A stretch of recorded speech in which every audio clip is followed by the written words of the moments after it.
सभी शिक्षक साथियों को नमस्कार। मैं रविशंकर साहू सर, यूएमटी गणित।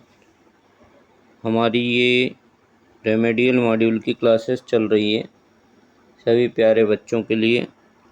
तो इसमें हमारा पिछले वीडियो तक क्वेश्चन 5 प्रश्न क्रमांक 5 तक पहले चैप्टर का हो चुका है। तो उसी सीरीज को हम कंटिन्यू आगे बढ़ाते रहेंगे। तो आप लोग ये वीडियो जो हैं इनको सभी बच्चे अच्छे से देखें और शिक्षक साथियों से पुनः मेरा निवेदन है कि वो अपने विद्यालय के विद्यार्थियों तक ये वीडियो शेयर करें और भी जो परिचित हैं उन सभी विद्यालयों तक भी ये अपने विद्यार्थियों तक अधिक से अधिक पहुँचे, जिसका उन्हें परीक्षा में फ़ायदा मिल सके। तो इस पर्पज़ से हम सभी का रिजल्ट अच्छे से अच्छा बने, इस पर्पज़ से अपन इस वीडियो को बना रहे हैं और सभी विद्यार्थियों का जो है एग्ज़ाम का रिजल्ट जो है बहुत बेहतर बने, इस उद्देश्य से हम इनको ये शिक्षण कार्य करा रहे हैं।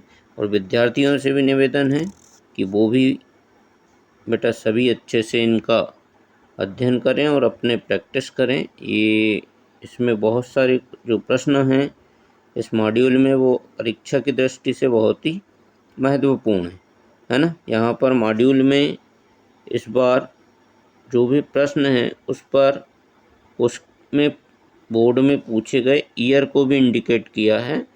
तो यहाँ पर ये मैंने जो अंडरलाइन की है उस प्रश्न को देखिए, 2021, 23, 24 में पूछा है। तो इस प्रकार से सभी प्रश्नों पर जो कि बोर्ड में आए हुए हैं, बोर्ड ने पूछे हैं, उन्हें यहाँ पर इंडिकेट किया है। तो चलिए हम स्टार्ट करते हैं प्रश्न क्रमांक 6 को। यहाँ पर आपके लिए स्पेस दिया है सॉल्व करने के लिए विद्यार्थियों को। तो इस वर्कबुक में यहीं पर आप इनको हल करेंगे। जैसे प्रश्न क्रमांक 6 में 135,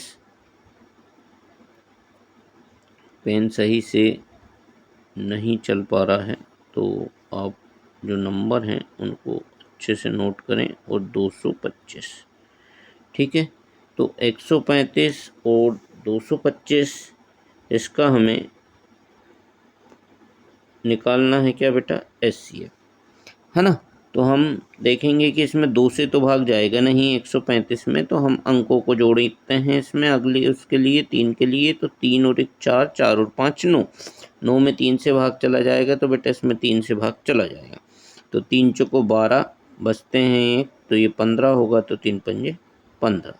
ऐसा ही फिर 3 से भाग दिया, 3 एकम 3, फिर एक बचेगा तो 15, 3 पंजे 15। फिर 3 से हम भाग लगाएंगे तो ये 5 बार, और 5 से फिर भाग लगाएंगे तो 1 बार।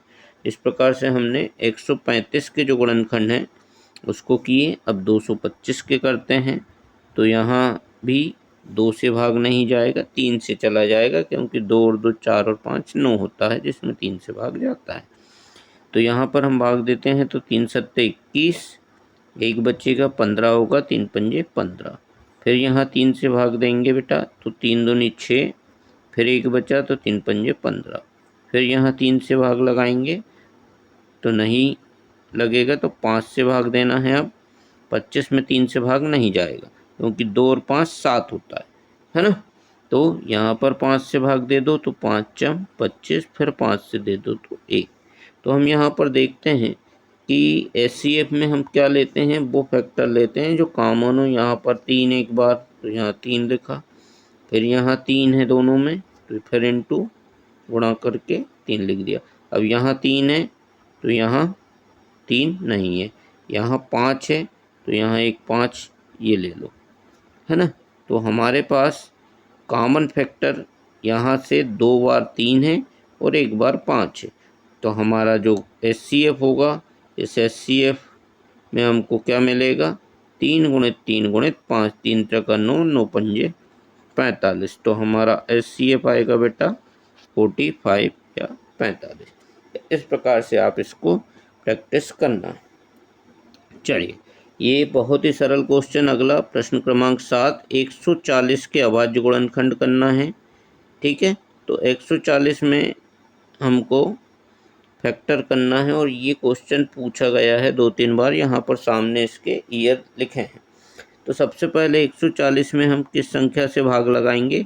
तो 0 दिया है इकाई के स्थान पर, तो 2 से भाग चला जाएगा। 2 सत्ते 14 और 0 को ऐसे ही उतार लिया। फिर 0 है तो फिर से 2 से भाग लगा सकते हैं। 2 3 6, 1 बचेगा, यहाँ हो गया 10 और 2 पंजे 10, 35 बार हो गया। ये 1 बचता था। अब यहाँ देखते हैं 2 से भाग नहीं जाएगा, तो 3 का टेस्ट करने के लिए 3 और 5 8 होते हैं, तो 3 का भी यहाँ टेस्ट फेल होता है डिविजिबिलिटी का, विभाजिता का नियम। तो यहाँ हम 5 से भाग देंगे। 5 सत्ते 35 और 7 एकम 7। तो हम देखते हैं कि 140 के जो गुणनखंड हैं अभाज्य गुणनखंड, वो 2 गुणित 2 गुणित 3 गुणित 5। ठीक है, इस प्रकार से हम 140 के गुणनखंड लिख सकते हैं। इसको ऐसा भी लिखा जा सकता है, 2 गुणित 2 है तो 2 की घात 2 गुणित 3 गुणित 5। दोनों ही आंसर सही है। आप एग्जाम में कैसा भी करेंगे, दोनों आंसर आप लिख सकते हैं। कोई एक भी लिखेंगे तो भी वो सही है। ठीक है, तो बच्चों 6वां और 7वां क्वेश्चन हो गया। अब हम अगले क्वेश्चन की ओर बढ़ते हैं। प्रश्न क्रमांक 8। यहाँ पर हम देखते हैं कि आपको 156, अभी 140 दिया था, अब 156 इसके अभाज्य गुणनखंड करना। तो प्रोसेस हमारी सेम है। 156 को भी हम अभाज्य गुणनखंड, अभाज्य 156 में इकाई का अंक 6 है तो 2 से भाग लगा सकते हो। 2 सत्ते 14, 1 बचता है, 15 में से 14 जाएगा, यहाँ हो गया समझ लो 16। तो यहाँ 16 में 2 का भाग 8 बार जाएगा। ठीक है, फिर ऐसे ही 2 से फिर दे सकते हैं क्योंकि इसकी इकाई के स्थान पर 8 है। तो इकाई के स्थान पर 8 होता है तो 2 से भाग चला जाता है। देखिए 2 की विभाजिता में आप ध्यान रखें, इकाई के स्थान पर या तो 0 हो या 2 हो या 4 हो या 6 हो या 8 हो। आप ये 5 अंकों को याद रखें। आपको यदि इकाई के स्थान पर इन 5 अंकों में से कोई भी अंक दिखता है तो आप बिल्कुल निश्चिंत होकर 2 से भाग उसमें लगा सकते हैं। यहाँ पर इकाई के स्थान पर 8 है तो 2 से भाग लगाएंगे हम। 2 3 6, 1 बचेगा, 2 9 18। अब यहाँ पर इकाई के स्थान पर 9 आ गया, तो यहाँ 2 की विभाजिता हमारी फेल हो जाएगी। अब 2 की जगह हम 3 ट्राई करेंगे, तो 3 की विभाजिता क्या है? अंकों का योग 3 से विभाजित होना चाहिए। 9 और 3 12, 12 3 से विभाजित हो जाता है, तो ये पूरा अंक नंबर 3 से विभाजित हो जाएगा। 3 एकम 3 और 3 त्रिका 9, 13 बार। अब 13 तो अभाज्य संख्या है, हमें पता है, मतलब 13 का भाग 13 से ही जाएगा। 13 में जो भाग जाएगा वो 13 से ही जाएगा, इसके अलावा इसमें और किसी नंबर से भाग नहीं जाएगा। तो हम देखते हैं 156 के जब हम अभाज्य गुणनखंड लिखते हैं तो वो लिखेंगे 2 गुणित 2 गुणित 3 गुणित 13। ठीक है, ये 156 के अभाज्य गुणनखंड हो गए। ओके, नेक्स्ट क्वेश्चन है 3825 या 3825। 3825 के अभाज्य गुणनखंड आपको निकालना है।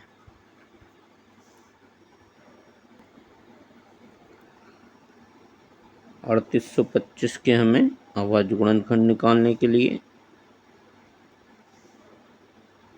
कहा है, तो हम 3825 के अभाज्य गुणनखंड बड़ी आसानी से निकाल सकते हैं। सबसे पहले हम इसमें 2 का भाग देखेंगे, नहीं जाएगा क्योंकि इकाई के स्थान पर 5 है। तो हम 3 का परीक्षण करते हैं, इनके अंकों को जोड़ते हैं।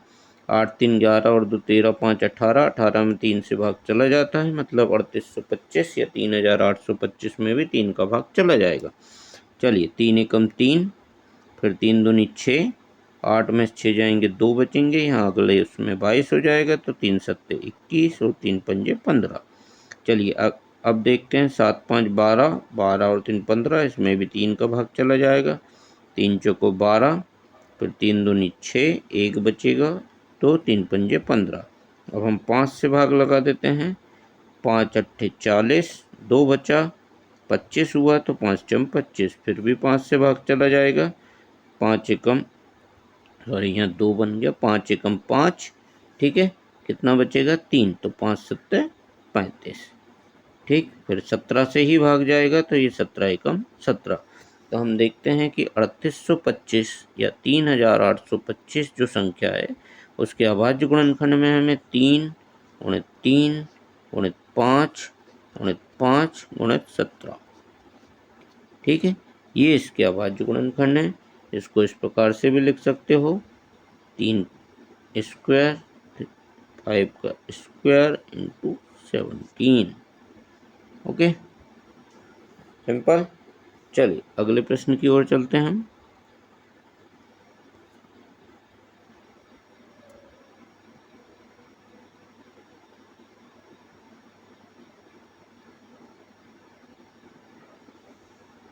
यहाँ पर 10वें प्रश्न में हमको दिया गया है कि संख्याओं 5 और 15 का एलसीएम। देखिए यहाँ पर हमको सॉल्व करने के लिए कहा है, इसलिए हम 5 और 15 का एलसीएम निकालेंगे, है ना। और यदि इसी को हम एमसीक्यूज या फिल इन द ब्लैंक वगैरह में हमसे पूछते तो हम सीधा बता देते 5 और 15 का एलसीएम 15 होगा, है ना, क्योंकि दोनों के पहाड़े में 15 आता है, ठीक। तो हम यहाँ पर 5 से भाग दे देते हैं, 5 एकम 5, 5 3 15। फिर यहाँ 3 से भाग लगा दो, 1 को उतार लो, 3 एकम 3। मतलब हमारा जो एलसीएम है, एलसीएम वो होगा बेटा 5 गुणित 3 यानी 15। बहुत ही सरल क्वेश्चन पूछा है। अगले उसमें देखिए आप कि यहाँ पर एचसीएफ दिया है 306 और 657 का 9। हमको एचसीएफ दे दिया गया है 9 और एलसीएम भी दिए ज्ञात करना है, तो दोनों नंबर दिए हैं। तो हमने आपको बताया था, ये क्वेश्चन भी आया 2023 में। बहुत ही सरल क्वेश्चन है कि दो यदि संख्याएं दी हैं तो उन दोनों संख्याओं का गुणनफल मतलब n1 इंटू n2 बराबर होता है उन दोनों संख्याओं का एलसीएम गुणित उन दोनों संख्याओं का एचसीएफ, ठीक है। तो हमारे पास क्या है, हमारे पास दोनों संख्याएं हैं और उनका एचसीएफ है। हमें फाइंड क्या करना है, एलसीएम, ठीक है। तो बहुत सिंपल है, n1 मतलब 306, ठीक है, n2 मतलब 657। यहाँ पर एलसीएम हमको फाइंड करना है और एचसीएफ हमें दिया है 9, सिंपल। तो यहाँ पर हम देखेंगे कि यहाँ पर एलसीएम गुणित 9 जो दिया है वो आपको क्या करना पड़ेगा, इस 9 को यहाँ पर डिवाइड में ले आए। तो मतलब एलसीएम जब निकालना है हमें तो 306 इंटू 657 डिवाइड बाय 9। सभी बच्चों को मैं ये बताना चाहता हूँ यहाँ पर कि अक्सर बच्चे क्या करते हैं, पहले ये 306 और 657 का गुणा कर लेते हैं, बहुत बड़ी संख्या बन जाती है, फिर उसको इधर 9 को डिवाइड में लाते हैं और फिर भाग देते हैं, तो वो क्रिटिकल बना लेते हैं क्वेश्चन को।